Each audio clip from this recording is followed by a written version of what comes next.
Inna hadza lahuwal balaghul mubin. Kata Allah, sesungguhnya ini sungguh ujian yang jelas, ujian yang berat, di mana hanya orang yang sangat mencintai Allah Ta'ala dan mengutamakan ridhonya Allah itu yang sanggup menjalani ujian seperti itu. Karena itulah ya Allah, setelah Nabi Ibrahim membuktikan cintanya kepada Allah benar-benar melebihi segalanya, maka dan beliau siap berkorban demi cinta kepada Allah, maka beliau diangkat menjadi Khalilullah, kekasih Allah. Di mana dari kalangan manusia itu ada dua kekasih Allah yang sangat amat dicintai Allah, yaitu Nabiullah Ibrahim alaihissalam dan Nabi kita Muhammad sallallahu alaihi wasallam. Sebagaimana kata Nabi, Innallaha attakhadani khalilan kama attakhadha Ibrahim khalilan, walau kuntu muttakhidan min ummati khalilan lattakhadtu Abu Bakrin khalilan.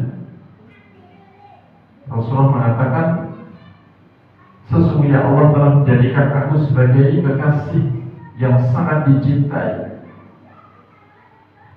sebagaimana telah menjadikan Nabi Ibrahim sebagai kekasih yang sangat dicintainya.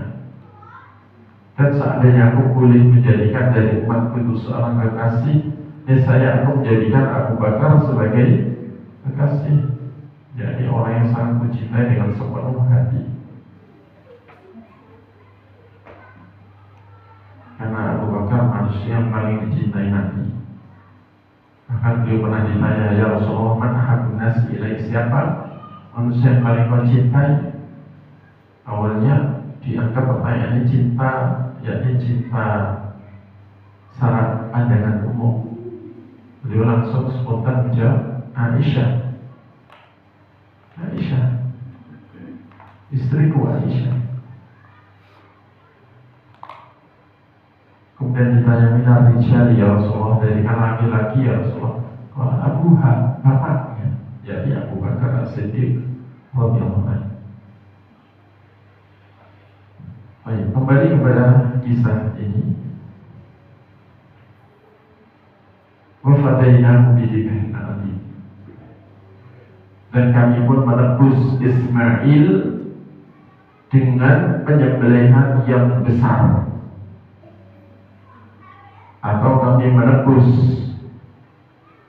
apa yang sudah dilakukan oleh Ibrahim itu, yakni berupa pelaksanaan penyembelihan putranya,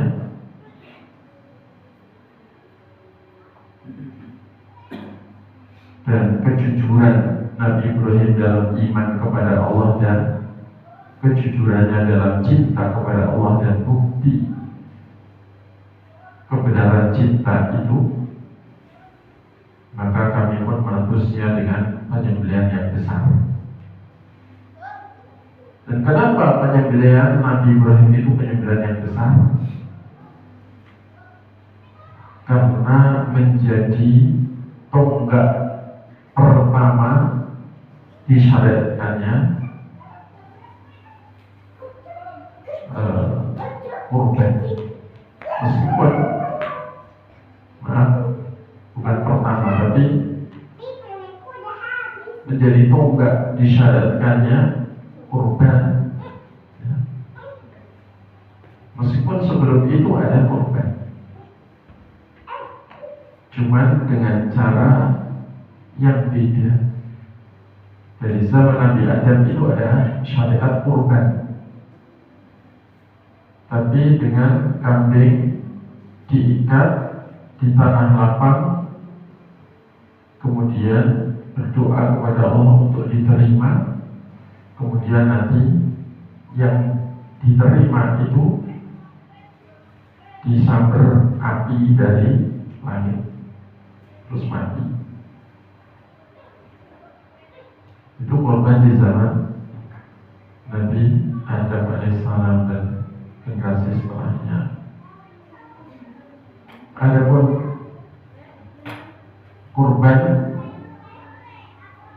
diawali dari zaman Nabi Ibrahim ini adalah disembelih dan dagingnya dimakan.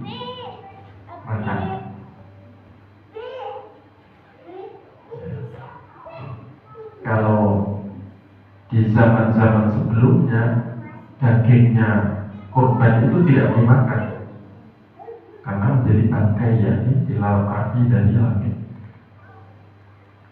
Kalau diterima, kalau tidak dilalap api berarti korban itu tidak diterima.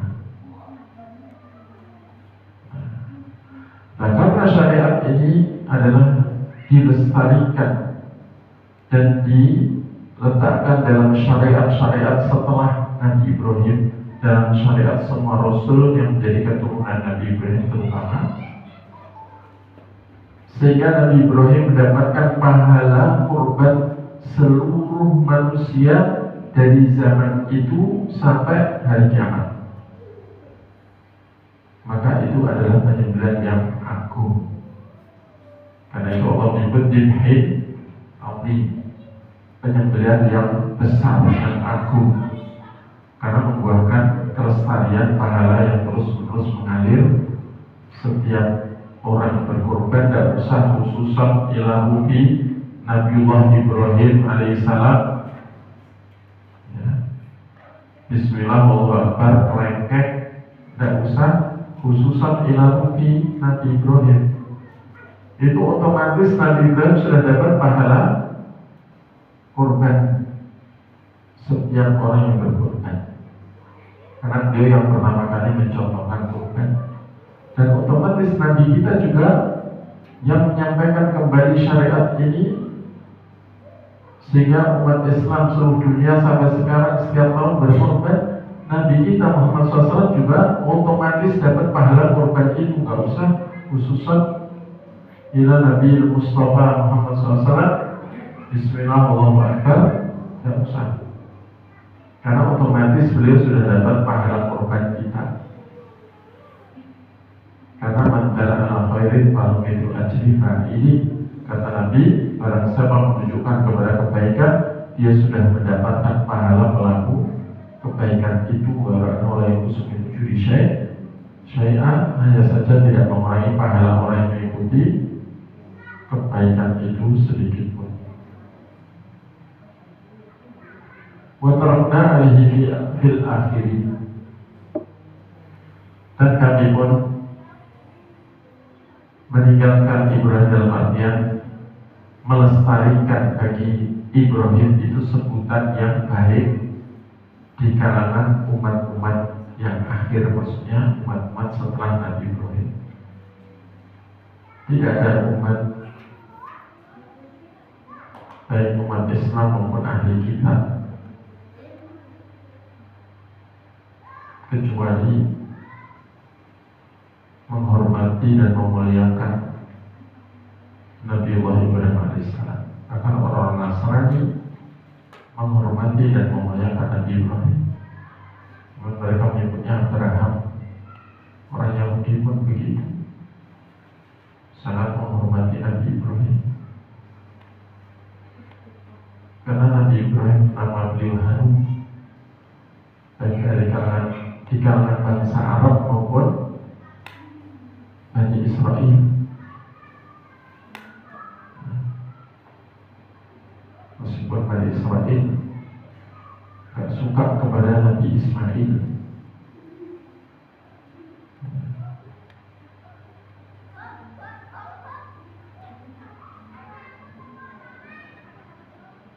Salamun ala Ibrahim, kesejahteraan dan keselamatan selalu untuk Ibrahim. Kadzalika najzil muhsinin, seperti itulah kami akan membalasi orang-orang yang selalu berbuat baik. Orang yang selalu berbuat baik sampai akhir hayat istiqomah di atas berbuat baik dengan penuh keikhlasan, pasti Allah mengharumkan namanya. Pasti Allah harumkan namanya. Dan juga pasti Allah beri kesejahteraan yang baik. Walau sudah meninggal, tetap Allah beri kesejahteraan dan keselamatan. innahu min ibadina mu'minin, sesungguhnya Ibrahim termasuk dari kalangan hamba-hamba kami yang beriman. Baik, jadi Isya silahkan azan.